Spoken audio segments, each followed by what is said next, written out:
Dear students, welcome to my channel. आज जिस topic के बारे में हम बात करने जा रहे हैं वो है पोलर प्लॉट। पोलर प्लॉट का खुद का भी एक क्वेश्चन आता है और नाइक्विस्ट प्लॉट के साथ भी इसका एक लिंक होता है। तो सबसे पहले आज हम पोलर प्लॉट के बारे में डिस्कस कर रहे हैं, फिर हम नाइक्विस्ट प्लॉट के बारे में भी डिस्कस करेंगे। तो जैसा कि हमने प्रीवियस रूट लोकस की वीडियो में डिस्कस किया था कि रूट लोकस हो, पोलर प्लॉट, नाइक्विस्ट बोर्ड, इन चारों के अंदर हमें ओपन लूप ट्रांसफर फंक्शन चाहिए होता है। यहाँ पर हमें फंक्शन दिया हुआ है G s H s equal to s plus two upon s plus one into s minus one, उसका हमें पोलर प्लॉट ड्रॉ करना है। तो सबसे पहला जो स्टेप होता है पोलर प्लॉट के अंदर वो होता है हमें मैग्नीट्यूड और फेज एंगल फाइंड करने के लिए एस की जगह हमें जे ओमेगा पुट करना होता है।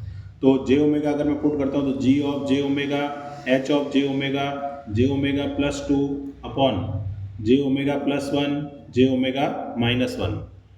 एस की जगह जब जे ओमेगा हमने पुट किया तो इमेजनरी पार्ट पहले आ रहा है और रियल पार्ट बाद में आ रहा है। जनरली हम क्या करते हैं, रियल पार्ट को पहले लिखते हैं और इमेजनरी को बाद में।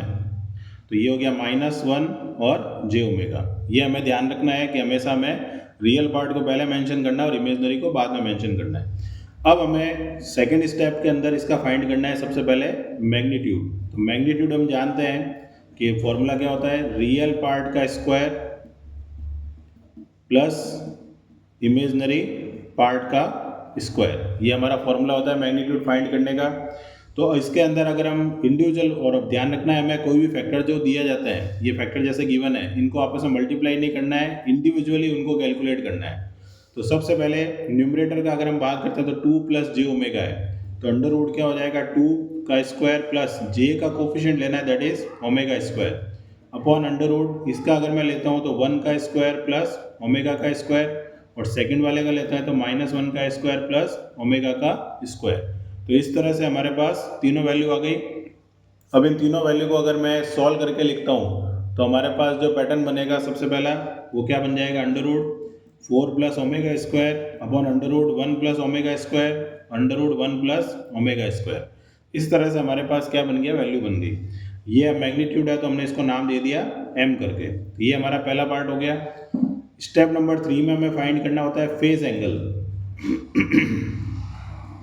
तो फेज एंगल जो होता है थीटा से मैं अगर मेंशन कर रहा हूँ तो फॉर्मूला क्या होता है, tan inverse imaginary part upon real part. ये भी हमें इंडिविजुअल निकालना है। तो for example theta equal to, अब हमें निकालना कहाँ से है, वो निकालना यहाँ से है, टू प्लस जे ओमेगा। तो इमेजनरी पार्ट ओमेगा है, रियल पार्ट टू है, तो हमने लिख दिया ten inverse omega upon two. Similarly यहाँ पर देखते हैं वन प्लस जे ओमेगा, तो इमेजनरी पार्ट ओमेगा है, रियल पार्ट वन है, ये लिख दिया ओमेगा अपॉन वन। लेकिन जब यहाँ आते हैं हम तो हम देखते हैं कि रियल पार्ट नेगेटिव और इमेजनरी पार्ट पॉजिटिव है। तो हमेशा ध्यान रखना है कि जैसे हमारे क्वाड्रेंट होते हैं, ये हमारा x है, ये हमारा y है, तो y हमारा इमेजनरी पार्ट है और x हमारा रियल पार्ट है। तो दोनों अगर पॉजिटिव होते हैं तो tan inverse y by x formula होता है। x नेगेटिव होगा, y पॉजिटिव होगा, तो ऑब्वियस है, देखो यहाँ से आता गया तो 90 में एंगल ऐड होगा या 180 में से माइनस, तो हमें याद रखना है पाई minus tan inverse y upon x. अगर दोनों नेगेटिव आ जाता है एग्जाम में तो पाई plus tan inverse y upon x, और अगर x पॉजिटिव आता है और y नेगेटिव आता है, यानी रियल पार्ट पॉजिटिव है और इमेजनरी पार्ट नेगेटिव है, तो उस केस में फॉर्मूला होगा minus tan inverse y upon x. तो इस केस में अगर हम देखते हैं तो एक रियल पार्ट पॉजिटिव है यानी x पॉजिटिव और y नेगेटिव है, तो हम कौन से क्वाड्रेंट में, सेकंड क्वाड्रेंट में।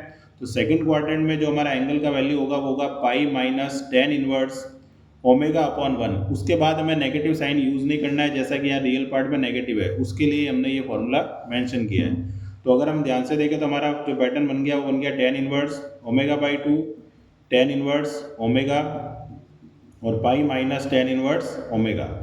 ठीक है, अब हमें क्या करना है, इस वैल्यू को ऊपर लेके आना है, यानी न्यूमरेटर में लेके आएंगे। तो ये दोनों वैल्यू जब न्यूमरेटर में आएगी तो इनके साइन चेंज हो जाएंगे। तो थीटा की वैल्यू क्या हो जाएगी हमारे पास, थीटा इक्वल टू हो जाएगा ten inverse omega by to.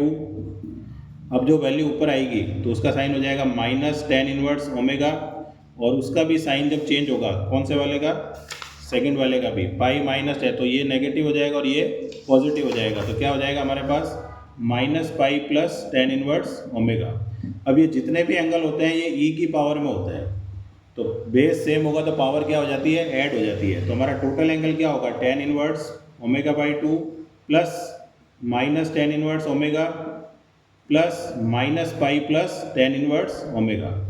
तो अगर हम ध्यान से देखें तो ये दोनों कैंसिल आउट हो गए, तो ten inverse omega by to minus pi, ये हमारे किसकी वैल्यू आ गई, थीटा की, ये हमारा एंगल हो गया।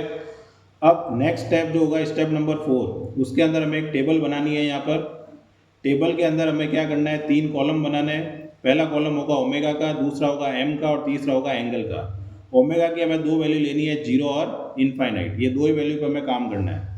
मैग्नीट्यूड अगर हम ध्यान से देखें तो हमारे पास आया था 4 plus omega square 1 plus omega square 1 plus omega square, ये हमारा मैग्नीट्यूड का एक्सप्रेशन आया था।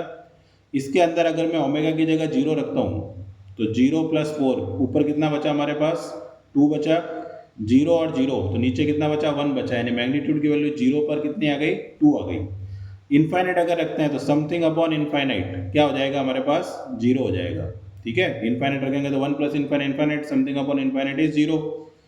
थीटा के केस में बात करते हैं तो यहाँ पर अगर मैं रखता हूँ ओमेगा की जगह 0 रखता हूँ तो ये 0 हो गया, टेन इनवर्स 0 0 होता है, तो कितना बचा, माइनस का 180 डिग्री।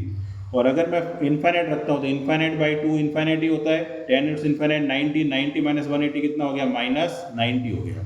तो ये हमारे पास एंगल आ गया। अब उसके बाद हमें क्या करना है, हमें डायग्रामेटिकली उसको प्लॉट करना है।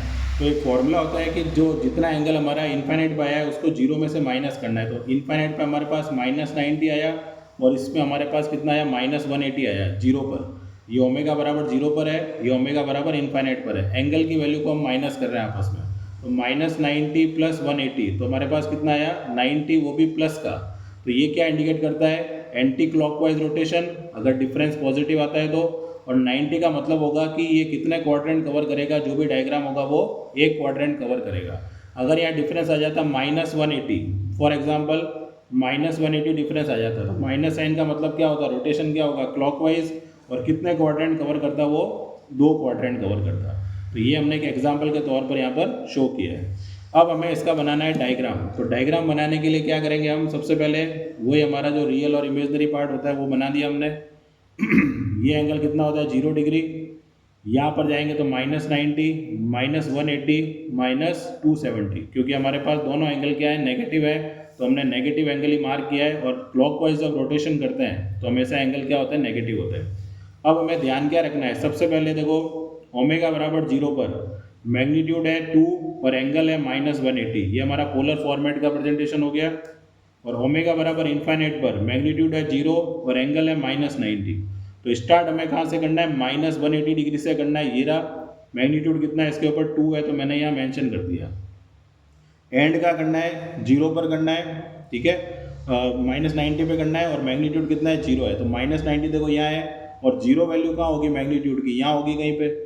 तो ये हमारे पास ओमेगा बराबर 0 पर मैग्नीट्यूड कितना है 2, एंगल है माइनस 180। तो एंगल से स्टार्ट करना है, यानी एंगल का जो भी पार्ट होगा, जैसे माइनस 180 है तो उस पर मैग्नीट्यूड लिखना है 2, माइनस 90 पे मैग्नीट्यूड कितना है 0, तो माइनस 180 पे 2 रख दिया, माइनस 90 पे 0। अब यहाँ से यहाँ तक, क्योंकि देखो ओमेगा बराबर 0 से इन्फाइनाइट के बीच में भी बहुत सारे पॉइंट होंगे, तो इनके बीच में भी बहुत सारे एंगल आएंगे, लेकिन हमें लेने केवल ये 2 पॉइंट ही है, 0 और इन्फाइनाइट। तो हमेशा कर्विकल नेचर में पोलर प्लॉट होता है, जैसे ये कर्व होता है, कभी भी स्ट्रेट लाइन नहीं होगा, क्योंकि ये 2 ही वैल्यू नहीं है, बहुत सारी वैल्यू है यहाँ पर।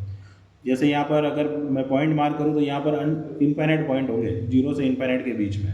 तो डायरेक्शन हमें कौन सी मार्क करनी है, क्लॉकवाइज, एंटी क्लॉकवाइज। तो ये हमारी डायरेक्शन देखो एंटी क्लॉकवाइज है।